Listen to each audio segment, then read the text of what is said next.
Hello ಗೆಳೆಯರೆ, ಲಾ excellence IAS ಪ್ರಸ್ತುತಪಡಿಸುತ್ತಿರುವ April 19ರ ಕನ್ನಡದಲ್ಲಿ the Hindu ಸುದ್ದಿ ವಿಶ್ಲೇಷಣೆಗೆ ತಮಗೆಲ್ಲರಿಗೂ ಸ್ವಾಗತ. ಇಂದಿನ ಸುದ್ದಿ ವಿಶ್ಲೇಷಣೆಯನ್ನು ಪ್ರಾರಂಭ ಮಾಡೋದಕ್ಕೆ ಮುಂಚೆ ನಿಮಗೊಂದು ಸೂಚನೆ ಇದೆ. ಜಿಯೋಗ್ರಫಿಗೆ ಸಂಬಂಧಪಟ್ಟಂತೆ ರ್ಯಾಪಿಡ್ ರಿವಿಷನ್ ಪ್ರೋಗ್ರಾಮನ್ನು 2021ರ ಪ್ರಿಲಿಮ್ಸ್ಗೆ ಬಹಳನೇ ಉಪಯೋಗವಾಗುವಂಥ ಈ ಒಂದು ಪ್ರೋಗ್ರಾಮ್ ಜಿಯೋಗ್ರಫಿಯನ್ನು ಕಂಪ್ಲೀಟ್ ಜಿಯೋಗ್ರಫಿಯ ರ್ಯಾಪಿಡ್ ರಿವಿಷನನ್ನು 3 ದಿನಗಳ ಕಾಲ ಏಪ್ರಿಲ್ 24, 25 ಮತ್ತು 26ರಂದು ಮುಗಿಸ್ಕೊಡ್ಲಾಗುತ್ತೆ. ಈ ಒಂದು ಕಾರ್ಯಕ್ರಮಕ್ಕೆ ರಿಜಿಸ್ಟರ್ ಆಗೋದಕ್ಕೆ ಇಂಟ್ರೆಸ್ಟೆಡ್ ಇರುವಂಥವರು ಈ ಕೆಳಗಿನ ನಂಬರ್ಸ್ಗಳಿಗೆ ಕಾಂಟ್ಯಾಕ್ಟ್ ಮಾಡಿ ಅಥವಾ ನಮ್ಮ ಒಂದು ಸೆಂಟರ್ಗೆ ಭೇಟಿ ನೀಡಿ. ಇಂದಿನ ಮೊದಲ article bat with sticky disc found in Meghalaya ಅನ್ನೋದಾಗಿದೆ. ಇದನ್ನು ನಾವು GS ಪೇಪರ್ 3ನ ಅಡಿಯಲ್ಲಿ ಬಯೋಡೈವರ್ಸಿಟಿ ಅಡಿಯಲ್ಲಿ ಓದ್ಕೊಳ್ಬೋದಾಗುತ್ತೆ. ಬಯೋಡೈವರ್ಸಿಟಿ ಕನ್ಸರ್ವೇಷನ್ ಅಡಿಯಲ್ಲಿ ಇಂಪಾರ್ಟೆಂಟ್ ಆಗುವಂಥ ಒಂದು ಆರ್ಟಿಕಲ್ ಅಂತ ಹೇಳ್ಬೋದು. ಇಲ್ಲಿ ನೋಂಕಿಲೆಮ್ ವೈಲ್ಡ್ ಲೈಫ್ ಸ್ಯಾಂಚುರಿ ಅಂತ ಹೇಳಿ ಇದಿರುವಂಥದ್ದು ಮೇಘಾಲಯ ರಾಜ್ಯದಲ್ಲಿ. ಎಲ್ಲಿ ಬರುತ್ತೆ ಈ ರೀತಿಯ ವೈಲ್ಡ್ ಲೈಫ್ ಸ್ಯಾಂಚುರಿ, ನ್ಯಾಷನಲ್ ಪಾರ್ಕ್ಸ್ಗಳು, ಬಯೋಡೈವರ್ಸಿಟಿ ಹಾಟ್ಸ್ಪಾಟ್ಗಳು, ಇವು ಬಹಳನೇ ಮುಖ್ಯವಾದಂಥ ಏರಿಯಾ ಆಗಿರುತ್ತೆ. UPSCಗೆ ಬಹಳ ಫೇವ್ರೇಟ್ ಏರಿಯಾ ಅಂತಲೇ ಹೇಳ್ಬೋದು. ಪ್ರತಿ ವರ್ಷವೂ ಕೂಡ ವೈಲ್ಡ್ ಲೈಫ್ ಸ್ಯಾಂಚುರಿ ಬಗ್ಗೆ, ನ್ಯಾಷನಲ್ ಪಾರ್ಕ್ನ ಬಗ್ಗೆ, ಬಯೋಡೈವರ್ಸಿಟಿ ಹಾಟ್ಸ್ಪಾಟ್ಸ್ಗಳ ಬಗ್ಗೆ, ಇವುಗಳಿಗಿರ್ತಕ್ಕಂಥ ಬೇರೆ ಬೇರೆ ಸ್ಥಾನಮಾನಗಳ ಬಗ್ಗೆ, ವೆಟ್ಲ್ಯಾಂಡ್ಸ್ಗಳ ಬಗ್ಗೆ ಪ್ರಶ್ನೆಗಳನ್ನು ನಾವು ಎಕ್ಸ್ಪೆಕ್ಟ್ ಮಾಡ್ಬೋದಾಗುತ್ತೆ ಪ್ರಿಲಿಮ್ಸ್ನಲ್ಲಿ. ಜೊತೆಗೆ KPSCಯಲ್ಲೂ ಕೂಡ ಯಾವುದೇ ಪರೀಕ್ಷೆಯಲ್ಲಿ ಈ ರೀತಿಯ ಪ್ರಶ್ನೆಗಳನ್ನು ಎಕ್ಸ್ಪೆಕ್ಟ್ ಮಾಡ್ತಾ ಇರ್ಬೋದಾಗುತ್ತೆ. ನೋಂಕಿಲೆಮ್ ವೈಲ್ಡ್ ಲೈಫ್ ಸ್ಯಾಂಚುರಿ ಅನ್ನುವಂಥದ್ದು ಎಲ್ಲಿ ಬರುತ್ತೆ ಅಂದ ತಕ್ಷಣ ನಮಗೆ ಮೇಘಾಲಯ ರಾಜ್ಯದಲ್ಲಿ ಇದು ಕಂಡು ಬರುತ್ತೆ. ನಾರ್ತ್ ಈಸ್ಟರ್ನ್ ಸ್ಟೇಟ್ನಲ್ಲಿ ಒಂದಾಗಿರ್ತಕ್ಕಂಥ ಮೇಘಾಲಯ ರಾಜ್ಯ ಅನ್ನುವಂಥದ್ದು ಸ್ಪಷ್ಟವಾಗಿ ನೆನಪಿರಬೇಕಾಗುತ್ತೆ. ಇಲ್ಲಿ ನೋಂಕಿಲೆಮ್ ವೈಲ್ಡ್ ಲೈಫ್ ಸ್ಯಾಂಚುರಿ ಏನಿದೆ, ಈ ವೈಲ್ಡ್ ಲೈಫ್ ಸ್ಯಾಂಚುರಿಗೆ ಹತ್ತಿರದಲ್ಲಿ ಯೂಡಿಸ್ಕೋಪಸ್ ಡೆಂಟಿಕ್ಯುಲಸ್ ಅಂತ ಕರೆಸ್ಕೊಳ್ಳುವಂಥ ಒಂದು ಸ್ಪೀಸಿಸ್ ಅನ್ನುವಂಥದ್ದು ಸದ್ಯಕ್ಕೆ ದೊರಕಿರ್ತಕ್ಕಂಥದ್ದು. ಇದು ಈ ಹಿಂದೆ ಏನು ನಮಗೆ ಭಾರತದಲ್ಲಿ ಕಂಡಿರಲಿಲ್ಲ, ಆದರೆ ಈಗ ಈ ರೀತಿಯ ಒಂದು ಸ್ಪೀಸಿಸ್ಗಳು ಭಾರತದಲ್ಲಿ ಕೂಡ ಫೌಂಡ್ ಆಗಿರ್ತಕ್ಕಂಥದ್ದು. ಡಿಸ್ಕ್ ಫೂಟೆಡ್ ಬ್ಯಾಟ್ ಅನ್ನುವಂಥದ್ದು ಭಾರತದಲ್ಲಿ ಮೊದಲ ಬಾರಿಗೆ ಕಂಡಂತಾಗಿರ್ತಕ್ಕಂಥದ್ದು. ಮೇಘಾಲಯದಲ್ಲಿ ಕೂಡ ಇಂಡಿಯಾದ ಫಸ್ಟ್ ಬ್ಯಾಂಬೂ ಡ್ವೆಲ್ಲಿಂಗ್ ಬ್ಯಾಟ್ ಅಂತಲೇ ಗುರುತಿಸ್ಕೊಳ್ಳುವಂಥದ್ದು. ಈ ಬ್ಯಾಟ್ಗಿರ್ತಕ್ಕಂಥ ಈ ಒಂದು ಭಾಗವನ್ನು ನಾವು ನೋಡಿದಾಗ ಇದು ಯಾವುದೇ ಒಂದು ಮರ ಆಗಿರ್ಬೋದು ಅಥವಾ ಬ್ರಾಂಚಸ್, ಯಾವುದೇ ಒಂದು ಗಿಡ ಆಗಿರ್ಬೋದು, ವಸ್ತು ಆಗಿರ್ಬೋದು, ಇದನ್ನು ಸ್ಟಿಕ್ಕಿಯಾಗಿ ಅಂಟ್ಕೊಳ್ಳೋದಕ್ಕೆ ಉಪಯೋಗ ಆಗುವಂತೆ ಇರುವಂಥ ಈ ಶೇಪ್ಸನ್ನು ನಾವಿಲ್ಲಿ ಕಾಣಬಹುದಾಗುತ್ತೆ. ಈ ರೀತಿ ಬ್ಯಾಂಬೂ ಡ್ವೆಲ್ಲಿಂಗ್ ಬ್ಯಾಟ್, ಸ್ಟಿಕ್ಕಿ ಡಿಸ್ಕ್ಗಳನ್ನು ಹೊಂದಿರತಕ್ಕಂಥ ಬ್ಯಾಂಬೂ ಡ್ವೆಲ್ಲಿಂಗ್ ಬ್ಯಾಟ್ ಒಂದು ಭಾರತದಲ್ಲಿ ಮೊದಲ ಬಾರಿಗೆ ಮೇಘಾಲಯದಲ್ಲಿ ಕಂಡಿರ್ತಕ್ಕಂಥದ್ದು. ಈ ಒಂದು ಸ್ಪೀಸಿಸ್ ಅನ್ನುವಂಥದ್ದು ಫ್ಲೈಯಿಂಗ್ ಮ್ಯಾಮಲ್ನೊಳಗೆ ಕೌಂಟ್ ಆಗುವಂಥ ಒಂದು ಸ್ಪೀಸಿಸ್ ಆಗುತ್ತೆ. ಈ ಮೂಲಕ ಭಾರತದಲ್ಲಿ 130 ಫ್ಲೈಯಿಂಗ್ ಮ್ಯಾಮಲ್ ಸ್ಪೀಸಿಸ್ಗಳನ್ನು ಭಾರತದಲ್ಲಿ ಕಾಣಬಹುದಾಗುತ್ತೆ. ಡಿಸ್ಕ್ ಫೂಟೆಡ್ ಬ್ಯಾಟ್ ಅಂತ ಹೇಳಿ ಇದರ ಒಂದು ಸೈಂಟಿಫಿಕ್ ನೇಮ್ ಅನ್ನುವಂಥದ್ದು ಕೂಡ ಪ್ರಶ್ನೆ ಆಗಿರ್ಬೋದು UPSC ಪ್ರಿಲಿಮ್ಸ್ನಲ್ಲಿ. ಯೂಡಿಸ್ಕೋಪಸ್ ಡೆಂಟಿಕ್ಯುಲಸ್ ಅನ್ನುವಂಥ ಒಂದು ಸೈಂಟಿಫಿಕ್ ನೇಮನ್ನು ಅಥವಾ ಸ್ಪೀಸಿಸ್ ನೇಮನ್ನು ಕೂಡ ಇದು ಹೊಂದಿದೆ. ಈ ರೀತಿಯ ಒಂದು ಸ್ಪೀಸಿಸ್ ಅನ್ನುವಂಥದ್ದು ಸದ್ಯಕ್ಕೆ ನೋಂಕಿಲೆಮ್ ವೈಲ್ಡ್ ಲೈಫ್ ಸ್ಯಾಂಚುರಿಯಲ್ಲಿ ಭಾರತದಲ್ಲಿ ಮೊದಲ ಬಾರಿಗೆ ಕಂಡಿರ್ತಕ್ಕಂಥದ್ದು ಮೇಘಾಲಯ ರಾಜ್ಯದಲ್ಲಿ. ಇದರ ಅಧ್ಯಯನವನ್ನು ಯಾರು ನಡೆಸ್ತಾರೆ ಅಂತ ಅಂದಾಗ ಟೀಮ್ ಆಫ್ ಸೈಂಟಿಸ್ಟ್ಗಳು ಝುವಾಲಜಿಕಲ್ ಸರ್ವೆ ಆಫ್ ಇಂಡಿಯಾದ ಅಡಿಯಲ್ಲಿ ಮಾಡಿರ್ತಕ್ಕಂಥ ಸರ್ವೆಯಲ್ಲಿ ಇದ್ರ ಬಗ್ಗೆ ನಮಗೆ ವಿಚಾರಗಳು ಅಥವಾ ಇದು ದೊರಕಿರುವಂಥ ಮಾಹಿತಿ ಈಗ ಬಂದಿರತಕ್ಕಂಥದ್ದು. ಝುವಾಲಜಿಕಲ್ ಸರ್ವೆ ಆಫ್ ಇಂಡಿಯಾದ ಕೇಂದ್ರ ಕಚೇರಿ ಎಲ್ಲಿದೆ ಅನ್ನುವಂಥದ್ದನ್ನು ನೀವು ಕಮೆಂಟ್ ಸೆಕ್ಷನಲ್ಲಿ ಕಮೆಂಟ್ ಮಾಡಿ ತಿಳಿಸಿ. ಇವರು ಇಲ್ಲಿರ್ತಕ್ಕಂಥ ವಿಜ್ಞಾನಿಗಳು ಹೇಳಿರೋ ಪ್ರಕಾರ very specialised small bat with disc like ಪ್ಯಾಡ್ಸ್ಗಳನ್ನು ತಂಬ್ ಮತ್ತು ಬ್ರೈಟ್ ಆರೆಂಜ್ ಕಲರೇಷನ್ ಅಲ್ಲಿ ಹೊಂದಿರತಕ್ಕಂಥದ್ದು ಅನ್ನುವಂಥದ್ದನ್ನ ಈ ಆರ್ಟಿಕಲ್ ನಮಗೆ ತಿಳಿಸ್ತಾ ಇದೆ. ಇದರ ಬಗ್ಗೆ ಒಂದಷ್ಟು ಮಾಹಿತಿ, ಯಾವ ರೀತಿಯಾಗಿ ಈಗ ಸಿಕ್ಕಿರ್ತಕ್ಕಂಥ ಬ್ಯಾಟ್ ಇದೆ ಅನ್ನೋದ್ರ ಬಗ್ಗೆ ಕೂಡ ಒಂದಷ್ಟು ಮಾಹಿತಿಯನ್ನು ನಾವಿಲ್ಲಿ ಕಾಣಬಹುದಾಗುತ್ತೆ. ಈ ರೀತಿ ಯಾವುದೇ ಒಂದು ಸ್ಪೀಸಿಸ್ನ ಬಗ್ಗೆ, ಆ ಸ್ಪೀಸಿಸ್ನ ಕನ್ಸರ್ವೇಷನ್ ಬಗ್ಗೆ ಅಥವಾ ಆ ಸ್ಪೀಸಿಸ್ ಈಗ ಯಾವುದೇ ವಿಚಾರಕ್ಕಾಗಿ ಒಂದಷ್ಟು ಸುದ್ದಿಯಲ್ಲಿದೆ ಅಂತ ಅಂದಾಗ ಆ ಸ್ಪೆಸಿಫಿಕ್ ಸ್ಪೀಸಿಸ್ನ ಬಗ್ಗೆ ನಮಗೆ ಸ್ಪಷ್ಟವಾದಂಥ ಮಾಹಿತಿ ಇರಬೇಕಾಗತ್ತೆ. ಒಂದು ಬಾರಿ ಸೀಮೆಜಲ್ಲಿ ಗಿಡದ ಬಗ್ಗೆ ಒಂದಷ್ಟು ವಿಚಾರಗಳು ಆಗ ಸುದ್ದಿಯಲ್ಲಿತ್ತು ಅನ್ನುವಂಥ ಕಾರಣದಿಂದ ಆ ಒಂದು ಸ್ಪೀಸಿಸಿನ ಸೈಂಟಿಫಿಕ್ ನೇಮ್ ಅನ್ನ ಕುರಿತಾಗಿ ಪ್ರಶ್ನೆಯನ್ನ ಕೇಳಲಾಗಿತ್ತು. ಈ ರೀತಿ ಯಾವುದೋ ಒಂದು ಸ್ಪೀಸಿಸ್, ಅದರ ಸೈಂಟಿಫಿಕ್ ನೇಮ್ ಆಗಿರ್ಬೋದು ಅಥವಾ ಯಾವುದಾದ್ರೂ ಕೆಲವೊಂದು ಸ್ಪೀಸಿಸ್ಗಳು ಬಂದಾಗ ಅವುಗಳ ಕನ್ಸರ್ವೇಷನ್ ಸ್ಟೇಟಸ್ ಆಗಿರ್ಬೋದು ಮತ್ತು ಅವು ಇಂಡಿಜಿನಸ್ ಅಥವಾ ಹೊರಗಿನಿಂದ ತಂದಿರತಕ್ಕಂಥ ಸ್ಪೀಸಿಸ್ಗಳಾವು ಅನ್ನುವಂಥದ್ದಾಗಿರ್ಬೋದು, ಅವುಗಳ ಫುಡ್ ಹ್ಯಾಬಿಟ್ಸ್ ಆಗಿರ್ಬೋದು, ಈ ರೀತಿ ಸ್ಪೀಸಿಸ್ಗಳ ಬಗ್ಗೆ ನೇರವಾಗಿ ಅಥವಾ ಅದರ ಬಗ್ಗೆ ಒಂದು ಸ್ಪೀಸಿಸ್ಗೆ ಬಗ್ಗೆನೇ 2-3 ಸೆಂಟೆನ್ಸ್ಗಳನ್ನು ನೀಡುವಂಥದ್ದು, ಅವು ಇರುವಂಥ ಜಾಗದ ಬಗ್ಗೆ ಪ್ರಶ್ನೆಗಳನ್ನು ಕೇಳುವಂಥದ್ದು, ಈ ರೀತಿ ಪ್ರಶ್ನೆಗಳನ್ನು ನಾವು UPSC ಅಥವಾ KPSC ಎರಡೂ ಪರೀಕ್ಷೆಗಳಲ್ಲಿ ಎಕ್ಸ್ಪೆಕ್ಟ್ ಮಾಡ್ಬೋದಾಗಿರುತ್ತೆ. ಇದರ ಬಗ್ಗೆ ಯಾವುದೇ ಆರ್ಟಿಕಲ್ಸ್ ಬಂದರೂ ಕೂಡ ನೀವು ಒಂದು ಕಡೆ ನೋಟ್ ಡೌನ್ ಮಾಡಿಕೊಂಡು ಎಕ್ಸಾಮ್ ಟೈಮಲ್ಲಿ ರಿವಿಷನ್ ಮಾಡ್ಕೊಳ್ಳಿ. ಮುಂದಿನ article US China agree to cooperate with urgency on climate crisis ಅನ್ನೋದಾಗುತ್ತೆ. ಇದನ್ನು ನಾವು ಇಂಟರ್ನ್ಯಾಷನಲ್ ರಿಲೇಷನ್ಸ್ನ ಅಡಿಯಲ್ಲಿ, ಜೊತೆಗೆ ಎನ್ವಿರಾನ್ಮೆಂಟ್ನ ಅಡಿಯಲ್ಲಿ, ಕ್ಲೈಮೇಟ್ ಕನ್ಸರ್ವೇಷನ್ನ ಅಡಿಯಲ್ಲಿ ಕ್ಲೈಮೇಟ್ ಚೇಂಜಸ್ ಈಗೇನಾಗ್ತಾ ಇದೆ ಅದನ್ನು, ಆ ಚೇಂಜಸ್ ಆಗದೇ ಇರುವಂತೆ ತಡೆಯೋದ್ರಲ್ಲಿ ಒಂದು ಮುಖ್ಯವಾದಂಥ ನಡೆ ಅಂತಲೇ ಕರಿಬೋದಾಗುತ್ತೆ. ಇಲ್ಲಿ ಅದರಲ್ಲೂ ಕೂಡ US ಮತ್ತು ಚೈನಾ ಅಗ್ರಿ ಮಾಡ್ಕೊಳ್ತಾ ಇದೆ ಕೋಆಪರೇಟ್ ಮಾಡೋದಕ್ಕೆ ಅಂತ ಅಂದಾಗ ಅದು ಇನ್ನಷ್ಟು ವಿಶೇಷವಾಗುತ್ತೆ. ಯಾಕೆಂದರೆ US ಮತ್ತು ಚೈನಾ ಎರಡೂ ಕೂಡ ಸೂಪರ್ ಪವರ್ಸ್ಗಳು ಅಂತ ಗುರುತಿಸ್ಕೊಳ್ಳೋದಕ್ಕೆ ಅಥವಾ ಜಗತ್ತಿನಲ್ಲಿ ಹೆಚ್ಚಿನ ಒಂದು ಪ್ರಾಬಲ್ಯವನ್ನು ತಾನು ಮೆರಿಬೇಕು ಅಂತ ಹೇಳಿ ಇತ್ತೀಚೆಗೆ ಅವರಿಬ್ಬರ ನಡುವೆ ಇರತಕ್ಕಂಥ ಒಂದು ತಿಕ್ಕಾಟವನ್ನು ನಾವು ಕಾಣ್ತಾ ಇದ್ದೇವೆ. ಒಂದು ಆ ಕಾರಣ ಆಗಿದ್ರೆ, ಮತ್ತೊಂದು ಚೈನಾ ಮಾಡುವಂಥ ಯಾವುದೇ ವಿಚಾರವನ್ನು US ಸಪೋರ್ಟ್ ಮಾಡೋದಿಲ್ಲ, US ಮಾಡುವಂಥದ್ದು ಯಾವುದೇ ವಿಚಾರಗಳನ್ನು ಚೈನಾ ಸಪೋರ್ಟ್ ಮಾಡೋದಿಲ್ಲ. ಈ ರೀತಿ ದಿನೇ ದಿನೇ ಚೈನಾ ಮತ್ತು US ನ ರಿಲೇಷನ್ಸ್ಗಳನ್ನು ನೋಡಿದಾಗ ಅವು ಒಂದಷ್ಟು ಬಿಕ್ಕಟ್ಟಿನ ಪರಿಸ್ಥಿತಿಗೆ ಹೋಗ್ತಾ ಇರುವಂಥದ್ದನ್ನು ಇತ್ತೀಚಿನ ವರ್ಷಗಳಲ್ಲಿ ನಾವು ಕಾಣ್ತಾ ಇದ್ದೇವೆ. ಆದರೆ ಈಗ US ಮತ್ತು ಚೈನಾ ಎರಡೂ ರಾಷ್ಟ್ರಗಳು ಕ್ಲೈಮೇಟ್ ಕ್ರೈಸಿಸ್ ಅನ್ನುವಂಥದ್ದು ಒಂದು ಅರ್ಜೆಂಟ್ ಅಟೆನ್ಷನ್ ಅನ್ನುವಂಥದ್ದನ್ನು ಸೀಕ್ ಮಾಡ್ತಾ ಇದೆ ಅನ್ನುವಂಥದ್ದನ್ನು ಅರ್ಥಕೊಂಡು ಈ ಒಂದು ವಿಚಾರದಲ್ಲಿ ಕೋಆಪರೇಷನ್ ಅನ್ನು ಮಾಡೋದಕ್ಕೆ ಎರಡೂ ರಾಷ್ಟ್ರಗಳು ಒಪ್ಕೊಂಡಿರ್ತಕ್ಕಂಥದ್ದನ್ನು ಈ ಆರ್ಟಿಕಲ್ ತೋರಿಸ್ತಾ ಇದೆ.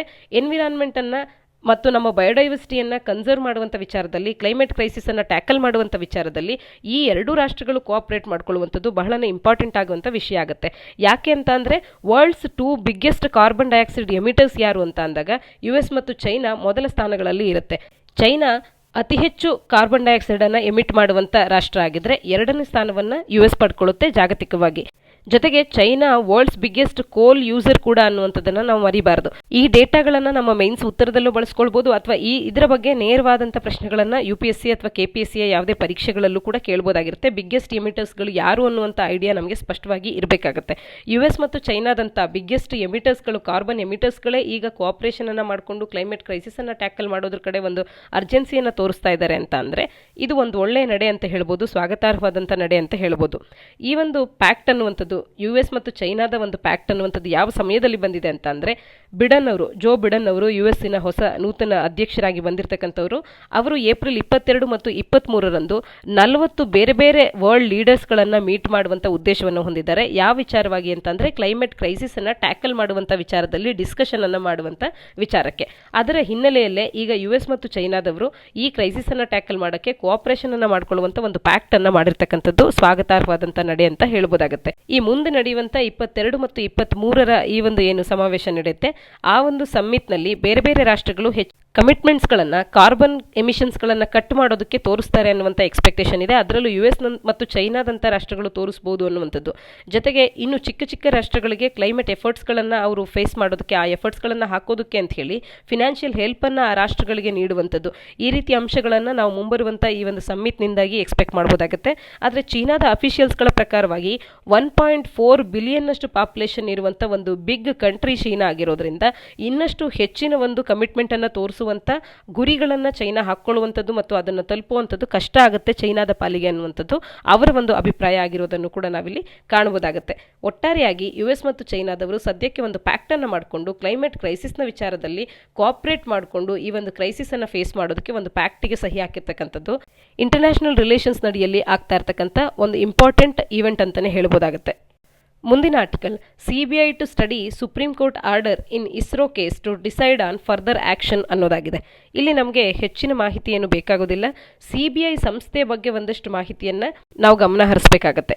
ಇಲ್ಲಿನ ಕೇಸ್ನ ಬಗ್ಗೆ ಒಂದಷ್ಟು ಮಾಹಿತಿಯನ್ನು ತಿಳ್ಕೊಳ್ಳೋದಾದರೆ, ನಂಬಿ ನಾರಾಯಣನ್ ಅನ್ನುವಂಥ ಭಾರತದ ಒಬ್ಬ ವಿಜ್ಞಾನಿಯು, ಅವರು ಇಸ್ರೋದ ವಿಜ್ಞಾನಿಯಾಗಿರ್ತಾರೆ. ಇವರು ಕಳೆದ ಒಂದಷ್ಟು ವರ್ಷಗಳ ಹಿಂದೆ ಅಂದರೆ 1994ನಂಥ ಸಂದರ್ಭದಲ್ಲೇ ಇಸ್ರೋದ ವಿಜ್ಞಾನಿಯಾಗಿದ್ದಂಥವರು ಎಸ್ಪಿಯನೇಜ್ ಒಂದು ಕೇಸ್ನಲ್ಲಿ, ಅಂದರೆ ಭಾರತದ ಮಾಹಿತಿಯನ್ನು, ವಿಜ್ಞಾನಕ್ಕೆ ಸಂಬಂಧಪಟ್ಟಂಥ ಮಾಹಿತಿಗಳನ್ನು ಬೇರೆ ಬೇರೆ ರಾಷ್ಟ್ರಗಳಿಗೆ ಅವರು ನೀಡುತ್ತಿದ್ದಾರೆ, ಹಣವನ್ನು ಪಡ್ಕೊಳ್ಳೋದ್ರ ಮುಖಾಂತರವಾಗಿ ಇಂಥ ಒಂದು ಕಾರ್ಯವನ್ನು ಮಾಡ್ತಿದ್ದಾರೆ ಅಂತ ಹೇಳಿ ಅವರ ಮೇಲೆ ಅಪವಾದವನ್ನು ಹೊರಿಸಿ ಇದುವರೆಗೂ ಕೂಡ ಆ ಕೇಸ್ ಅನ್ನುವಂಥದ್ದು ನಡೀತಾ ಬಂದಿತ್ತು. ಆದರೆ ಅದರಿಂದಾಗಿ ಅವರು ಸೈಂಟಿಸ್ಟ್ ಆಗಿ ಅವರು ಏನು ಕೊಡುಗೆಯನ್ನು ಕೊಡ್ಬೋದಾಗಿತ್ತೋ ಅದರಿಂದ ಅವರು ಸಾಕಷ್ಟು ವರ್ಷಗಳು ದೂರ ಉಳಿಬೇಕಾಗಿ ಬಂತು. ಈಗ ಅದು ಸರಿಯಲ್ಲ, ಇವರು ಆ ರೀತಿಯಾದಂಥ ಯಾವುದೇ ಎಸ್ಪಿಯನೇಜ್ ಕೆಲಸವನ್ನು ಮಾಡಿಲ್ಲ ಅನ್ನುವಂಥದ್ದು ಸದ್ಯಕ್ಕೆ ಹೊರಬಂದಿರತಕ್ಕಂಥ ತೀರ್ಪು. ಆ ತೀರ್ಪಿನಿಂದಾಗಿ ಅವರು ಕೇಸ್ನಲ್ಲಿ ಯಾವುದೇ ತಪ್ಪನ್ನು ಮಾಡಿಲ್ಲ ಅನ್ನುವಂಥದ್ದು ತಿಳಿದು ಬಂದಿರೋದ್ರಿಂದ ಅವರಿಗೆ ಒಂದಷ್ಟು ಮಾನಿಟರಿ ಬೆನಿಫಿಟ್ಸನ್ನು, ಮಾನಿಟರಿ ಒಂದು ಕಾಂಪನ್ಸೇಷನನ್ನು ನೀಡೋದ್ರ ಮುಖಾಂತರವಾಗಿ ಇವ್ರ ಮೇಲಿದ್ದಂಥ ಅಪವಾದಕ್ಕೆ ಒಂದು ರೀತಿಯ ಕಾಂಪನ್ಸೇಷನನ್ನು ನೀಡೋದಕ್ಕೆ ಕೂಡ ಮುಂದಾಗಿರ್ತಕ್ಕಂಥದ್ದು.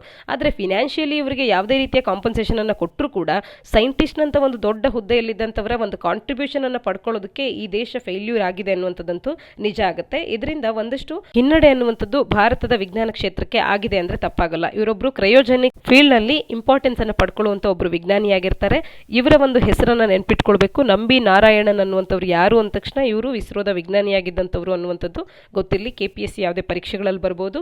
ಇನ್ನು ಆರ್ಟಿಕಲ್ನ ಹಿನ್ನೆಲೆಯಲ್ಲಿ CBI ಅನ್ನುವಂಥದ್ದು ಯಾವುದಾದ್ರೂ ಮಿನಿಸ್ಟ್ರಿಯ ಅಡಿಯಲ್ಲಿ ಕಾರ್ಯ ಮಾಡುತ್ತಾ ಅನ್ನುವಂಥದ್ದನ್ನು ಒಂದು ವೇಳೆ ಮಾಡ್ತಾ ಇದ್ರೆ ಯಾವ ಮಿನಿಸ್ಟ್ರಿ ಅಡಿಯಲ್ಲಿ ಕಾರ್ಯ ಮಾಡುತ್ತೆ ಅನ್ನುವಂಥದ್ದನ್ನು ನೀವು ಕಮೆಂಟ್ ಸೆಕ್ಷನಲ್ಲಿ ಕಮೆಂಟ್ ಮಾಡಿ ತಿಳಿಸಿ. ಮುಂದಿನ article, railways to map local festivals near tracks ಅನ್ನೋದಾಗಿದೆ. ಟ್ರ್ಯಾಕ್ಸ್ನ ಬಳಿಯಲ್ಲಿ ನಡೆಯುವಂಥ ಲೋಕಲ್ ಫೆಸ್ಟಿವಲ್ಸ್ನ ವಿಚಾರದಲ್ಲಿ ರೈಲ್ವೇಸ್ ಅವರು ಅದನ್ನು ಕೂಡ ಮ್ಯಾಪ್ ಮಾಡುವಂಥ ಒಂದು ಕಾರ್ಯವನ್ನು ಇನ್ನು ಮುಂದೆ ಮಾಡಲಿದ್ದಾರೆ ಅನ್ನುವಂಥದ್ದನ್ನು ಈ ಆರ್ಟಿಕಲ್ ನಮಗೆ ತಿಳಿಸುತ್ತೆ. ಈ ಒಂದು ರೈಲ್ವೆ ಮಿನಿಸ್ಟ್ರಿ ಅನ್ನುವಂಥದ್ದು ಒಂದು ಅಡ್ವೈಸರಿಯನ್ನು ಲೋಕೋ ಪೈಲಟ್ಸ್ಗಳಿಗೆ ನೀಡಿರುತ್ತೆ. ಸ್ಪೀಡ್ ರಿಸ್ಟ್ರಿಕ್ಷನ್ಸನ್ನು ಅವ್ರು ಹೊಂದಿರಬೇಕು ಮತ್ತು ಅದರ್ ಸೇಫ್ಟಿ ಪ್ರೋಟೋಕಾಲ್ಸ್ ಯಾವ ರೀತಿ ಇರಬೇಕು ಅನ್ನೋದ್ರ ಬಗ್ಗೆ ಒಂದು ಅಡ್ವೈಸರಿಯನ್ನು ನೀಡುವಂಥ ಕಾರ್ಯವನ್ನು ಕೂಡ ಇಲ್ಲಿ ನಾವು ನೋಡ್ಬೋದಾಗುತ್ತೆ. 2 ವರ್ಷಗಳ ಹಿಂದೆ ನಡೆದಂಥ ಒಂದು ದುರಂತ ಏನು ಅಂತ ಅಂದರೆ 61 ಮಂದಿ ದಸರಾ ಸೆಲೆಬ್ರೇಷನ್ಸ್ಗಳನ್ನು ಅಮೃತ್ಸರ್ನ ಬಳಿಯಲ್ಲಿ ಮಾಡ್ತಿದ್ದಂಥ ಸಂದರ್ಭದಲ್ಲಿ 61 ಮಂದಿ ರೈಲ್ವೆ ಟ್ರ್ಯಾಕ್ನಲ್ಲಿ ಅವರು ನಿಂತಿದ್ದರಿಂದ ಅವರ ಮೇಲೆ ಟ್ರೈನ್ ಹಾದು ಹೋಗಿರೋದ್ರಿಂದ 61 ಮಂದಿ ಸಾವಿಗೀಡಾಗಬೇಕಾಗಿ ಬರುತ್ತೆ ದಸರಾ ಹಬ್ಬದ ದಿನದಂದೇ.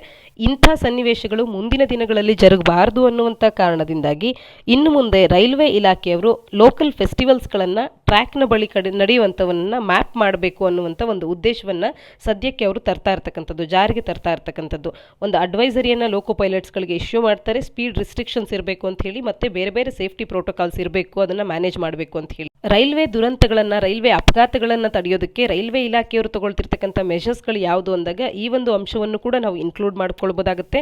ಜೊತೆಗೆ ರೈಲ್ವೆ ಇಲಾಖೆಯಲ್ಲಿ ಆಗ್ತಿರ್ತಕ್ಕಂಥ ಬದಲಾವಣೆಗಳು, ಒಳ್ಳೆಯದಾದಂಥ ಬದಲಾವಣೆಗಳು ಯಾವುದು ಅಂದಾಗ ಇದನ್ನು ಕೂಡ ನಾವು ಇನ್ಕ್ಲೂಡ್ ಮಾಡಿಕೊಂಡು ಅಲ್ಲಾಗ್ತಿರ್ತಕ್ಕಂಥ ಇನ್ಫ್ರಾಸ್ಟ್ರಕ್ಚರ್ ಡೆವಲಪ್ಮೆಂಟ್ ಆಗಿರ್ಬೋದು, ಅಡ್ವಾನ್ಸ್ಮೆಂಟ್ ಆಗಿರ್ಬೋದು, ಅಥವಾ ಭಾರತೀಯ ರೈಲ್ವೇಸ್ ಬೆಟರ್ಮೆಂಟ್ನ ಕಡೆ ಹೋಗ್ತಿದೆ ಅಂತ ಹೇಳಿ ಅದ್ರ ಬಗ್ಗೆ ಬರೆಯುವಂಥ ಸಂದರ್ಭದಲ್ಲಿ ಈ ಒಂದು ವಿಚಾರವನ್ನು ಕೂಡ ನಾವು ಮೆನ್ಷನ್ ಮಾಡಬಹುದಾಗುತ್ತೆ.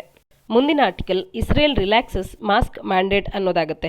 ಇಸ್ರೇಲ್ನಲ್ಲಿ ಈಗ ಪಬ್ಲಿಕ್ ಮಾಸ್ಕನ್ನು ಮ್ಯಾಂಡೇಟ್ರಿಯಾಗಿ ಹಾಕ್ಕೊಳ್ಬೇಕು, ಇಲ್ಲಾಂದರೆ ಭಾರತದಲ್ಲಿ ನಾವೇನು ಕಾಣ್ತಿದ್ದೇವೆ ಮಾಸ್ಕ್ ಹಾಕಿಲ್ಲ ಅಂತ ಹೇಳಿ ದಂಡವನ್ನು ಕಟ್ಟಬೇಕಾಗಂಥದ್ದು, ಅಥವಾ ಭಾರತದಲ್ಲಿ ಸರ್ಕಾರದ ಕಡೆಯಿಂದ ಆಗಿರ್ಬೋದು, ಪ್ರೈವೇಟ್ ಸಂಸ್ಥೆಗಳ ಕಡೆಯಿಂದ ಆಗಿರ್ಬೋದು, ಅಥವಾ ಬೇರೆ ಬೇರೆ NGOsಗಳಾಗಿರ್ಬೋದು ಮಾಸ್ಕ್ಗಳನ್ನು ಧರಿಸಬೇಕು ಅಂತ ಹೇಳಿ ಅವೇರ್ನೆಸ್ಸನ್ನು ಕ್ರಿಯೇಟ್ ಮಾಡೋದಕ್ಕೆ, ಅಥವಾ ಅದನ್ನು ಕಂಪಲ್ಸರಿ ಮಾಡೋದಕ್ಕೆ, ಮ್ಯಾಂಡೇಟ್ರಿಯಾಗಿ ಅದನ್ನು ಫಾಲೋ ಮಾಡಲಿ ಅಂತ ಹೇಳಿ ಅದರ ಒಂದು ಫಾಲೋ ಹಂಗೆ ಆಗ್ತಿದೆಯೋ ಇಲ್ವೋ ಅನ್ನುವಂಥದ್ದನ್ನು ನೋಡೋದಕ್ಕೆ ಅಂತಲೇ ಸಾಕಷ್ಟು ಮಂದಿ ಪೊಲೀಸರು, CRPF ಜವಾನ್ಸ್ ಆಗಿರ್ಬೋದು ಇವರೆಲ್ಲರೂ ಕೂಡ ಆ ಒಂದು ವಿಚಾರದಲ್ಲಿ, ಆ ಒಂದು ಕಾರ್ಯದಲ್ಲೇ ತೊಡಗಿರ್ತಕ್ಕಂಥದ್ದು. ಯಾತಕ್ಕಾಗಿ ಅಂದರೆ ಕರೋನಾದಿಂದ ಈ ಮಾಸ್ಕ್ ಅನ್ನುವಂಥದ್ದಾದ್ರೂ ಒಂದಷ್ಟು ರಕ್ಷಣೆಯನ್ನು ನೀಡಬಹುದು ನಮಗೆ, ಪ್ರೊಟೆಕ್ಷನ್ ಅನ್ನುವಂಥ ಕಾರಣದಿಂದ. ಆದರೆ ಈಗ ಇಸ್ರೇಲ್ ದೇಶದಲ್ಲಿ ಹೆಚ್ಚಿನ ಸಂಖ್ಯೆಯಲ್ಲಿ ಅವರು ವ್ಯಾಕ್ಸಿನೇಷನ್ ಅನ್ನು ಈಗಾಗಲೇ ಮಾಸ್ ವ್ಯಾಕ್ಸಿನೇಷನ್ ಡ್ರೈವ್ ಅನ್ನುವಂಥದ್ದು ಆಲ್ಮೋಸ್ಟ್ ಅಲ್ಲಿರ್ತಕ್ಕಂಥ ಎಲ್ಲ ಪಬ್ಲಿಕ್ಸ್ಗಳಿಗೂ ಕೂಡ ರೀಚ್ ಆಗ್ತಾ ಇರೋದಂಥ ಕಾರಣದಿಂದಾಗಿ ಇನ್ನು ಮುಂದೆ ಮಾಸ್ಕಿನ ಮ್ಯಾಂಡೇಟ್ ಅನ್ನುವಂಥದ್ದನ್ನು ಅವರು ರಿಲ್ಯಾಕ್ಸ್ ಮಾಡುವಂಥ ಒಂದು ಲಾ ಅನ್ನು ಅಲ್ಲಿ ತಂದಿರತಕ್ಕಂಥದ್ದು. ಅಂದರೆ ಏನು ಪಬ್ಲಿಕ್ ಮಾಸ್ಕ್ ಮ್ಯಾಂಡೇಟ್ ಇತ್ತು ಅದನ್ನು ಲಿಫ್ಟ್ ಮಾಡುವಂಥ ಕಾರ್ಯವನ್ನು ಈಗ ಮಾಡ್ತಾ ಇದೆ ಇಸ್ರೇಲ್ ಕಂಟ್ರಿ. ಇಸ್ರೇಲ್ನಂಥ ಸ್ಥಾನಕ್ಕೆ ನಾವು ಹೋಗಬೇಕು ಅಂತ ಅಂದರೆ ಮಾಸ್ ವ್ಯಾಕ್ಸಿನೇಷನ್ ಅನ್ನುವಂಥದ್ದು ಭಾರತದಲ್ಲಿ ಇನ್ನೂ ಹೆಚ್ಚಿನ ಸಂಖ್ಯೆಯಲ್ಲಿ ಆಗಿ ವ್ಯಾಕ್ಸಿನೇಷನ್ ಡ್ರೈವ್ ಅನ್ನುವಂಥದ್ದು ಕಂಪ್ಲೀಟ್ ಆಗಬೇಕು, ಅಥವಾ ಯಶಸ್ಸಿನತ್ತ ಸಾಗಬೇಕು, ಅಥವಾ ಭಾರತದಲ್ಲಿರ್ತಕ್ಕಂಥ ಕೇಸಸ್ಗಳ ಸಂಖ್ಯೆ ಸಾಕಷ್ಟು ಕಡಿಮೆ ಅನ್ನುವಂಥದ್ದು ಆಗಬೇಕು. ಆಗ ಮಾತ್ರ ಇಂಥ ಒಂದು ದಿನವನ್ನು ನಾವು ಭಾರತದಲ್ಲೂ ಕಾಣೋದಕ್ಕೆ ಸಾಧ್ಯ ಆಗುತ್ತೆ. ಈ ರೀತಿಯ ಸ್ಥಾನ ಭಾರತಕ್ಕೂ ಬರಬೇಕು ಅಂತ ಅಂದರೆ ಭಾರತದಲ್ಲಿ ಹೆಚ್ಚು ಈ ಕೋವಿಡ್ಗೆ ಸಂಬಂಧಪಟ್ಟಂತೆ ಏನು ಮೆಷರ್ಸ್ಗಳನ್ನು ತಗೊಳ್ಬೇಕು ಅಂತ ಸರ್ಕಾರ ತಿಳಿಸ್ತಾ ಇದೆ, ಅಥವಾ ನೆಸೆಸರಿ ಮೆಷರ್ಸ್ ಇದೆ, ಅದನ್ನು ಎಲ್ಲರೂ ಕೂಡ ವಿತ್ ರೆಸ್ಪಾನ್ಸಿಬಲ್ ಆಗಿ ತಗೊಳ್ಬೇಕು ಅನ್ನುವಂಥದ್ದು ಈ ಆರ್ಟಿಕಲ್ನಿಂದ ನಾವು ತಿಳ್ಕೊಳ್ಬೇಕಾಗಿರುವಂಥದ್ದು. ಅಂದರೆ ಹೆಚ್ಚಿನದಾಗಿ ಮಾಸ್ ವ್ಯಾಕ್ಸಿನೇಷನ್ಗೆ ಒಳಗಾದಾಗ, ಅಥವಾ ಅವರೇ ಹೆಚ್ಚಿನ ಒಂದು ಅವೇರ್ನೆಸ್ಸನ್ನು ಕ್ರಿಯೇಟ್ ಮಾಡಿಕೊಂಡಾಗ, ಒಂದು ವೇಳೆ ಕರೋನಾ ಕಡಿಮೆ ಆಗ್ತಿದೆ ಅಂತ ಅಂದರೆ ಮತ್ತೆ ನಾವು ಪ್ರೀ ಕರೋನಾ ಲೈಫ್ ಯಾವ ರೀತಿ ಇತ್ತೋ ಆ ಒಂದು ಲೈಫಿಗೆ ತೆರಳಬಹುದಾಗುತ್ತೆ. ಈಗಾಗಲೇ ವರ್ಷ ಮೀರಿ ಆಗಿದೆ ಮಾಸ್ಕ್ಗಳನ್ನು ನಾವು ಕಂಪಲ್ಸರಿಯಾಗಿ ಹಾಕ್ತಾ ಇರುವಂಥದ್ದನ್ನು ಶುರು ಮಾಡಿ. ಇಂಥ ಒಂದು ಸನ್ನಿವೇಶದಿಂದ ಆದಷ್ಟು ಬೇಗ ದೂರ ಆಗಬೇಕು ಅಂದರೆ ಮಾಸ್ ವ್ಯಾಕ್ಸಿನೇಷನ್ ಡ್ರೈವ್ ಅನ್ನುವಂಥದ್ದು ಯಶಸ್ವಿಯಾಗಬೇಕಾಗತ್ತೆ ಭಾರತದಲ್ಲೂ ಕೂಡ. ಈ ಹಿಂದೆ ವ್ಯಾಕ್ಸಿನೇಷನ್ ಮಾಡಿಸ್ಕೊಳ್ಬೇಕು ಅಂದಾಗ ವ್ಯಾಕ್ಸಿನ್ ಹೆಸಿಟೆನ್ಸಿ ಅನ್ನುವಂಥದ್ದು ಹೆಚ್ಚಾಗಿ ನಮ್ಮನ್ನು ಕಾಡ್ತಾ ಇತ್ತು. ಆದರೆ ಈಗ ವ್ಯಾಕ್ಸಿನೇಷನ್ಗೆ ಜನ ಮುಂದಾದರೂ ಕೂಡ ವ್ಯಾಕ್ಸಿನೇಷನ್ಗಳ ಡೋಸೇಜಸ್ಗಳೇನಿದೆ ಅದೇ ನಮ್ಮಲ್ಲಿ ಇನ್ನೂ ಕೂಡ ಕಡಿಮೆ ಇರತಕ್ಕಂಥದ್ದು. ಈ ಹಿನ್ನೆಲೆಯಲ್ಲಿ ನಾವು ವ್ಯಾಕ್ಸಿನ್ ಡ್ರೈವನ್ನು ಶುರು ಮಾಡಿದ್ದು ಕೂಡ ಮೊದಲು ವ್ಯಾಕ್ಸಿನ್ ಹೆಸಿಟೆನ್ಸಿ ಏನಿತ್ತು ಅದನ್ನು ಫೈಟ್ ಮಾಡಿ ಒಂದು ಅವೇರ್ನೆಸ್ಸನ್ನು ಕ್ರಿಯೇಟ್ ಮಾಡಿ ಈಗ ಎಲ್ಲರೂ ಕೂಡ ವ್ಯಾಕ್ಸಿನೇಷನ್ಗೆ ಮುಂದಾಗೋದಕ್ಕೆ ಬರ್ತಾ ಇದ್ದಾರೆ. ಆದರೆ ಈ ಸಂದರ್ಭದಲ್ಲಿ ನಮ್ಮಲ್ಲಿರ್ತಕ್ಕಂಥ ಪ್ರೊಡಕ್ಷನ್ ಅನ್ನುವಂಥದ್ದು ನಮಗೆ ಬೇಕಾಗಿರ್ತಕ್ಕಂಥ ಡಿಮ್ಯಾಂಡನ್ನು ಮೀಟ್ ಮಾಡ್ತಾ ಇಲ್ಲ. ಆದರೆ ಅದರ ಹಿನ್ನೆಲೆಯಲ್ಲೂ ಕೂಡ ನಾವು ಬೇರೆ ರಾಷ್ಟ್ರಗಳಿಗೆ ಬೇರೆ ಬೇರೆ ರೀತಿಯಲ್ಲಿ ಒಂದು ಗ್ರ್ಯಾಂಟ್ನ ರೂಪದಲ್ಲಾಗಿರ್ಬೋದು, ಅಥವಾ ಕಮರ್ಷಿಯಲ್ ಪರ್ಪಸ್ಸಿಗಾಗಿರ್ಬೋದು, ಅಥವಾ ಬೇರೆ ಒಂದು ಏಡ್ನ ರೂಪದಲ್ಲಾಗಿರ್ಬೋದು, ಬೇರೆಯವರಿಗೆ ನಾವು ಹೆಚ್ಚಿನ ಸಂಖ್ಯೆಯಲ್ಲಿ ಎಕ್ಸ್ಪೋರ್ಟನ್ನು ಕೂಡ ಮಾಡ್ತಾ ಇದ್ದೇವೆ. ಈ ವ್ಯಾಕ್ಸಿನ್ ಡಿಪ್ಲೊಮೆಸಿ ಅನ್ನುವಂಥದ್ದು ಭಾರತ ಏನು ಕೈಗೊಳ್ತಾ ಇದೆ ಅದು ಎಷ್ಟರ ಮಟ್ಟಿಗೆ ಸರಿ ಅನ್ನೋದ್ರ ಬಗ್ಗೆ ಕೂಡ ನಾವು ಎಡಿಟೋರಿಯಲ್ಸ್ಗಳಲ್ಲಿ ಡಿಸ್ಕಸ್ ಮಾಡಿದ್ವಿ. ಈ ಎಲ್ಲದರ ಹಿನ್ನೆಲೆಯಲ್ಲಿ ಭಾರತದಲ್ಲಿ ಒಟ್ಟಾರೆಯಾಗಿ ಈಗ ವ್ಯಾಕ್ಸಿನೇಷನ್ ಡ್ರೈವ್ ಅನ್ನುವಂಥದ್ದು ಮಾಸ್ ಆಗಿ ಆಗಬೇಕು, ಮತ್ತು ಎಷ್ಟು ಕಡಿಮೆ ಅವಧಿಯಲ್ಲಿ ಸಾಧ್ಯವೋ ಅಷ್ಟು ಕಡಿಮೆ ಅವಧಿಯಲ್ಲಿ ಎಲ್ಲರೂ ಕೂಡ ವ್ಯಾಕ್ಸಿನೇಷನ್ಗೆ ಒಳಗಾದಾಗ ಕರೋನಾದಿಂದ ಒಂದಷ್ಟಾದರೂ ದೂರ ಉಳಿತೇವೆ. ಅಲ್ಲಿಯವರೆಗೂ ಕೂಡ ನಮಗೆ ಭಾರತದಲ್ಲಿ ಮಾಸ್ಕ್ ಅನ್ನುವಂಥದ್ದು ಮ್ಯಾಂಡೇಟ್ರಿ ಆಗೇ ಇರುತ್ತೆ. ಈ ಕಾರಣದಿಂದ ನಾವು ಹೆಚ್ಚಿನ ರೂಲ್ಸ್ಗಳನ್ನು ಫಾಲೋ ಮಾಡೋಣ. ಕರೋನಾಕ್ಕೆ ಸಂಬಂಧಪಟ್ಟಂತೆ ಗೌರ್ಮೆಂಟ್ ಏನು ರೆಗ್ಯುಲೇಷನ್ಸ್ಗಳನ್ನು ಕೊಡುತ್ತೆ ಅದೆಲ್ಲವನ್ನು ಎಲ್ಲವನ್ನು ಫಾಲೋ ಮಾಡೋದ್ರ ಮುಖಾಂತರವಾಗಿ ಇಸ್ರೇಲ್ನಲ್ಲಿ ಈಗೇನು ಸ್ಥಿತಿ ಇದೆ ಇಂಥ ಒಂದು ಸ್ಥಿತಿಯನ್ನು ನಾವು ಕೂಡ ತಲುಪಬೇಕು ಆದಷ್ಟು ಶೀಘ್ರದಲ್ಲಿ ಅನ್ನುವಂಥದ್ದು. ಜೊತೆಗೆ ಅಲ್ಲಿರ್ತಕ್ಕಂಥ ಎಜುಕೇಷನ್ ಸಿಸ್ಟಮ್ ಕೂಡ ಈಗ ಫುಲ್ಲಿ ಓಪನ್ ಆಗಿರ್ತಕ್ಕಂಥದ್ದನ್ನು ನಾವು ಕಾಣ್ಬೋದಾಗುತ್ತೆ.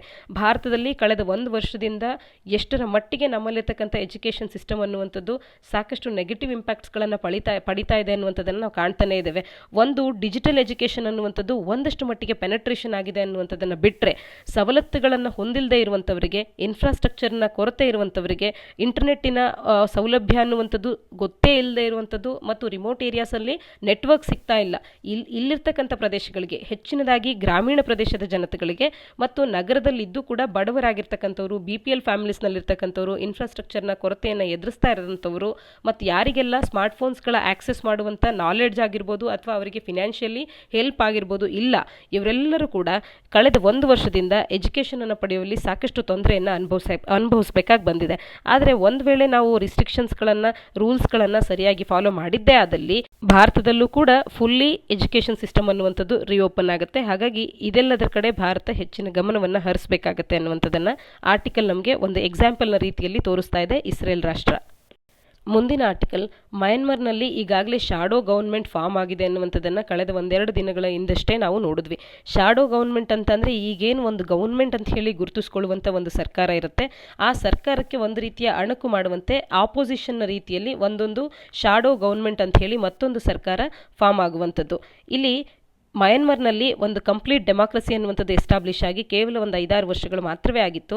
ಆದರೆ 2020ರಲ್ಲಾದಂಥ ಎಲೆಕ್ಷನ್ಸಿನ ರಿಸಲ್ಟ್ ಏನಿತ್ತು, ಆ ರಿಸಲ್ಟನ್ನು ಒಪ್ಪದಂಥ ಅಥವಾ ಆ ಎಲೆಕ್ಷನ್ಸ್ನ ನಂತರದಲ್ಲಿ ಈಗ ಅಲ್ಲಿರ್ತಕ್ಕಂಥ ಮಯನ್ಮಾರ್ನ ಮಿಲಿಟ್ರಿ ಜುಂಟಾ ಅಂತ ಕೂಡ ಅಲ್ಲಿ ಕರೆಸ್ಕೊಳ್ಳುತ್ತೆ. ಆ ಮಿಲಿಟ್ರಿಯವರು ಮಿಲಿಟ್ರಿ ಕೂಪನ್ನೇ ಪ್ರಾರಂಭ ಮಾಡಿದ್ದಾರೆ. ಅಲ್ಲಿರ್ತಕ್ಕಂಥ ಲೀಡರ್ಸ್ಗಳನ್ನು ಅರೆಸ್ಟ್ ಮಾಡುವಂಥದ್ದು ಮತ್ತು ಅದರ ವಿರುದ್ಧವಾಗಿ ಸೈಲೆಂಟ್ ಆಗಿ ಶಾಂತಿಯುತವಾಗಿ ಪ್ರೊಟೆಸ್ಟ್ ಮಾಡ್ತಿದ್ದಂಥವರ ಮೇಲೆ ಹಲ್ಲೆಯನ್ನು ಮಾಡಿ 100 ಮಂದಿಗೂ ಹೆಚ್ಚು ಮಂದಿ ಸಾವಿಗೀಡಾಗುವಂತೆ ಮಾಡಿರ್ತಕ್ಕಂಥದ್ದು. ಈ ರೀತಿಯ ಒಂದು ಮಯನ್ಮಾರ್ ಜನತಾದ ಒಂದು ಆಕ್ಷನ್ಸ್ಗಳು ಏನು ನಡೀತಾ ಇದೆ ಮಯನ್ಮಾರ್ನಲ್ಲಿ, ಅದರ ವಿರುದ್ಧವಾಗಿ ಈಗ ಮಯನ್ಮಾರ್ನಲ್ಲಿ ಒಂದು ಶಾಡೋ ಗೌರ್ಮೆಂಟ್ನನ್ನು ಮಯನ್ಮಾರ್ ಆಂಗ್ ಸಾನ್ ಸೂಕಿ ಅವರ ಪಾರ್ಟಿ ಮತ್ತು ಇನ್ನುಳಿದಂಥ ಸಪೋರ್ಟರ್ಸ್ಗಳು ಸೇರಿಕೊಂಡು ಶಾಡೋ ಗೌರ್ಮೆಂಟ್ ಒಂದನ್ನು ಫಾರ್ಮ್ ಮಾಡಿದ್ದಾರೆ. ಈ ಶಾಡೋ ಗೌರ್ಮೆಂಟ್ ಅನ್ನುವಂಥದ್ದು ಏಷ್ಯನ್ ಕ್ರೈಸಿಸ್ ಟಾಕ್ಸ್ಗೆ ಇನ್ವೈಟನ್ನು ಮಾಡ್ತಾ ಇದೆ. ಜೊತೆಗೆ ಯಾವುದೇ ಫಾರಿನ್ ಲೀಡರ್ಸ್ಗಳಿಗೆ ಫಾರ್ಮಲಿ ಮಿಲಿಟರಿ ಜಂಟಾವನ್ನು ಒಂದು ಗೌರ್ಮೆಂಟ್ ಅಂತ ಹೇಳಿ ರೆಕಗ್ನೈಸ್ ಮಾಡಬಾರ್ದು ಅಂತ ಹೇಳಿ ಅವರು ಒಂದು ಅಪೀಲನ್ನು ಕೂಡ ಮಾಡಿರ್ತಕ್ಕಂಥದ್ದು. ಆರ್ಟಿಕಲ್ನ ಹಿನ್ನೆಲೆಯಲ್ಲಿ ಏಷ್ಯಾನ್ ಗ್ರೂಪಿನಲ್ಲಿ ಬರುವಂಥ ಸದಸ್ಯ ರಾಷ್ಟ್ರಗಳು ಯಾವುವು ಅನ್ನುವಂಥದ್ದನ್ನು ನೀವು ಕಮೆಂಟ್ ಸೆಕ್ಷನಲ್ಲಿ ಕಮೆಂಟ್ ಮಾಡಿ ತಿಳಿಸಿ. ಇನ್ನು ದೇಶಾದ್ಯಂತ ಕರೋನಾ ಪೀಡಿತರ ಸಂಖ್ಯೆ ಹೆಚ್ಚಾಗ್ತಾ ಇರೋದ್ರಿಂದ ಅವರಿಗೆ ಆಕ್ಸಿಜನ್ನ ಸಪೋರ್ಟ್ ಅನ್ನುವಂಥದ್ದು ಕೊರತೆ ಆಗ್ತಾ ಇದೆ. ಈ ಹಿನ್ನೆಲೆಯಲ್ಲಿ 162 ಆಕ್ಸಿಜನ್ ಪ್ಲಾಂಟ್ಸ್ ಅನ್ನುವಂಥದ್ದು ಸದ್ಯಕ್ಕೆ ಸ್ಯಾಂಕ್ಷನ್ ಆಗಿರ್ತಕ್ಕಂಥದ್ದು. ಜೊತೆಗೆ ಆಕ್ಸಿಜನ್ನಿಗೆ ಹೈ ಡಿಮ್ಯಾಂಡ್ ಇರೋದ್ರಿಂದಾಗಿ ರೈಲ್ವೆ ಇಲಾಖೆಯವರು ಆಕ್ಸಿಜನ್ ಎಕ್ಸ್ಪ್ರೆಸ್ ಅನ್ನುವಂಥ ಟ್ರೈನ್ಸ್ಗಳನ್ನೇ ರನ್ ಮಾಡೋದಕ್ಕೆ ಪ್ರಾರಂಭ ಮಾಡಿದ್ದಾರೆ. ಮಹಾರಾಷ್ಟ್ರ ಮತ್ತು ಮಧ್ಯಪ್ರದೇಶ ಕೂಡ ಇದರ ಸರ್ವಿಸನ್ನು ಸದ್ಯಕ್ಕೆ ಕೇಳಿರ್ತಕ್ಕಂಥದ್ದು. ಆಕ್ಸಿಜನನ್ನು ಸದ್ಯಕ್ಕೆ ಅವಶ್ಯಕತೆ ಇರುವಂಥ ಜಾಗಗಳಿಗೆ ಆದಷ್ಟು ಶೀಘ್ರದಲ್ಲಿ ತಲುಪಿಸೋದಕ್ಕೆ ಅಂತ ಹೇಳಿ ಬೇರೆ ಬೇರೆ ರಾಜ್ಯಗಳಿಂದ ಎಲ್ಲಿ ಸರ್ಪ್ಲೇಸ್ ಇದೆ ಅಥವಾ ಎಲ್ಲಿ ಪ್ರೊಡಕ್ಷನ್ ಹೆಚ್ಚಾಗ್ತಾ ಇದೆ ಆ ರಾಜ್ಯಗಳಿಂದ ಬೇರೆ ಬೇರೆ ರಾಜ್ಯಗಳಿಗೆ ತಲುಪಿಸೋದಕ್ಕೆ ಅಂತ ಹೇಳಿ ಆಕ್ಸಿಜನ್ ಎಕ್ಸ್ಪ್ರೆಸ್ ಅಂತ ಹೇಳಿ ಅದಕ್ಕೆ ಮೀಸಲಾಗಿ ಇರುವಂಥ ಬೇರೆ ಬೇರೆ ಟ್ರೈನ್ಸ್ಗಳನ್ನು ಸದ್ಯಕ್ಕೆ ಈಗಾಗಲೇ ರೈಲ್ವೇಸ್ನವರು ರನ್ ಮಾಡುವಂಥ ಕಾರ್ಯವನ್ನು ಮಾಡ್ತಾ ಇರುವಂಥದ್ದು. ಮತ್ತು ಆಕ್ಸಿಜನ್ ಸಪ್ಲೈನ ಮೀಟ್ ಮಾಡೋದಕ್ಕೆ 162 ಪ್ಲಾಂಟ್ಸ್ಗಳು ಕೂಡ ಸದ್ಯಕ್ಕೆ ಸ್ಯಾಂಕ್ಷನ್ ಆಗಿರ್ತಕ್ಕಂಥದ್ದು. ಇನ್ನು ಇಂಡಸ್ಟ್ರಿಯಲ್ ಪರ್ಪಸ್ಗೆ ಏನು ಆಕ್ಸಿಜನನ್ನು ಬಳಕೆ ಮಾಡ್ಕೊಳ್ತಿದ್ರು ಇದರ ಯೂಸನ್ನು ರಿಸ್ಟ್ರಿಕ್ಟ್ ಮಾಡೋದಕ್ಕೆ ಕೂಡ ಸೆಂಟರ್ ಈಗ ನಿರ್ಧಾರವನ್ನು ಕೈಗೊಂಡಿದೆ. ಹಾಗಿದ್ದು ಕೂಡ ಕೆಲವೊಂದು ವಿಷಯಗಳನ್ನು ಎಕ್ಸೆಪ್ಟ್ ಮಾಡಲಾಗಿದೆ. ರಿಫೈನರೀಸ್ ಆಗಿರ್ಬೋದು, ಸ್ಟೀಲ್ ಪ್ಲಾಂಟ್ಸ್ಗಳಾಗಿರ್ಬೋದು, ನ್ಯೂಕ್ಲಿಯರ್ ಎನರ್ಜಿ ಫೆಸಿಲಿಟೀಸ್ ಆಗಿರ್ಬೋದು, ಆಕ್ಸಿಜನ್ ಸಿಲಿಂಡರ್ಸ್ಗಳಾಗಿರ್ಬೋದು, ವೇಸ್ಟ್ ವಾಟರ್ ಟ್ರೀಟ್ಮೆಂಟ್ ಪ್ಲಾಂಟ್ಸ್ಗಳಾಗಿರ್ಬೋದು, ಫುಡ್ ಆ್ಯಂಡ್ ವಾಟರ್ ಪ್ಯೂರಿಫಿಕೇಷನ್ ಪ್ಲಾಂಟ್ಸ್ಗಳಾಗಿರ್ಬೋದು, ಇವುಗಳಲ್ಲಿ ಈ ಆಕ್ಸಿಜನ್ ಯೂಸನ್ನು ಕಂಟಿನ್ಯೂ ಮಾಡ್ಬೋದು. ಇನ್ನುಳಿದಂಥ ಇಂಡಸ್ಟ್ರಿಯಲ್ ಪರ್ಪಸ್ಗೆ ಏನು ಆಕ್ಸಿಜನನ್ನು ಯೂಸ್ ಮಾಡಲಾಗ್ತಿತ್ತು ಅವುಗಳ ಮೇಲೆ ರೆಸ್ಟ್ರಿಕ್ಷನನ್ನು ಹೇರಲಾಗಿದೆ. ಏಪ್ರಿಲ್ 22ರಿಂದ ಇಂಡಸ್ಟ್ರಿಯಲ್ ಯೂಸಿಗೆ ಈ ಒಂದು ಆಕ್ಸಿಜನ್ ಸಪ್ಲೈಯನ್ನು ಬ್ಯಾನ್ ಮಾಡಲಾಗುತ್ತೆ. ಈ ಆಕ್ಸಿಜನ್ ಡಿಮ್ಯಾಂಡನ್ನು ಸದ್ಯಕ್ಕೇನು ಭಾರತ ಹೆಚ್ಚಿನದಾಗಿದೆ ಅದನ್ನು ಮೀಟ್ ಮಾಡಲಿಕ್ಕೆ ಇನ್ನು 162 ಪ್ಲಾಂಟ್ಸ್ಗಳನ್ನು ಸ್ಯಾಂಕ್ಷನ್ ಮಾಡಲಾಗಿದೆ ಮತ್ತು ಅದನ್ನು ಸರಿಯಾದ ಸಮಯಕ್ಕೆ ಬೇರೆ ಬೇರೆ ಅವಶ್ಯಕತೆ ಇರುವಂಥ ಸ್ಥಳಗಳಿಗೆ ತಲುಪಿಸೋದಕ್ಕೆ ಅಂತ ಹೇಳಿ ಆಕ್ಸಿಜನ್ ಎಕ್ಸ್ಪ್ರೆಸ್ ಅನ್ನುವಂಥ ಟ್ರೈನ್ಸ್ಗಳನ್ನೇ ರೈಲ್ವೇಸ್ಗಳು ಈಗ ಹೊರತಂದಿರ್ತಕ್ಕಂಥದ್ದು. ಇಂದಿನ ಒಂದು ಎಡಿಟೋರಿಯಲ್ ಅನ್ನು ಡಿಸ್ಕಸ್ ಮಾಡೋಣ. ನಾರ್ಮಲ್ ಈಸ್ ಗುಡ್ ಅಂತೇಳಿ ಈ ಒಂದು ಎಡಿಟೋರಿಯಲ್ ಅನ್ನು ನಾವು ಕಾಣ್ಬೋದಾಗುತ್ತೆ. ಇಲ್ಲಿ ಇಂಡಿಯನ್ ಮೆಟ್ರಾಲಜಿಕಲ್ ಡಿಪಾರ್ಟ್ಮೆಂಟ್ ಅವರು ಇತ್ತೀಚೆಗಷ್ಟೇ ವೆದರ್ ಫೋರ್ಕಾಸ್ಟಿಂಗ್ ಅನ್ನು, ಅಂದರೆ ಮಾನ್ಸೂನ್ ಅನ್ನುವಂಥದ್ದು ಈ ವರ್ಷ ಯಾವ ರೀತಿ ಇರುತ್ತೆ ಅನ್ನೋದ್ರ ಬಗ್ಗೆ ಒಂದು ಫೋರ್ಕಾಸ್ಟ್ ಅನ್ನು ತಿಳಿಸಿದ್ದಾರೆ. ಅದರ ಕುರಿತಂತೆ ಈ ಒಂದು ಆರ್ಟಿಕಲ್ ನಮಗೆ ಮಾತನಾಡ್ತಾ ಇರ್ತಕ್ಕಂಥದ್ದು. IMD ಅನ್ನುವಂಥದ್ದು ಬಿಸ್ನೆಸ್ ಮತ್ತು ಸರ್ವಿಸ್ ಸೆಕ್ಟರ್ಸ್ಗಳಿಗೆ ಉಪಯೋಗ ಆಗುವಂತೆ ಮಾಡುವಂಥ ತನ್ನ ಫೋಕಸ್ ಅನ್ನು ಇನ್ನೂ ಕೂಡ ವೈಡನ್ ಮಾಡಬೇಕು.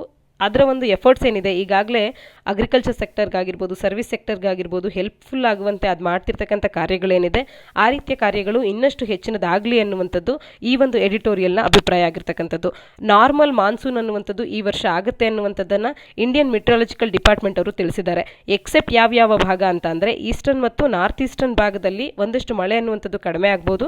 ಅದನ್ನು ಹೊರತುಪಡಿಸಿ ಇನ್ನುಳಿದಂಥ ಭಾಗಗಳಲ್ಲಿ ಸದ್ಯಕ್ಕೆ ಲಾಂಗ್ ಪೀರಿಯಡ್ ಆವರೇಜ್ ಅಂತ ಹೇಳಿ ಏನು 88 ಸೆಂಟಿಮೀಟರ್ ಅನ್ನು ಭಾರತ ಹೊಂದಿದೆ.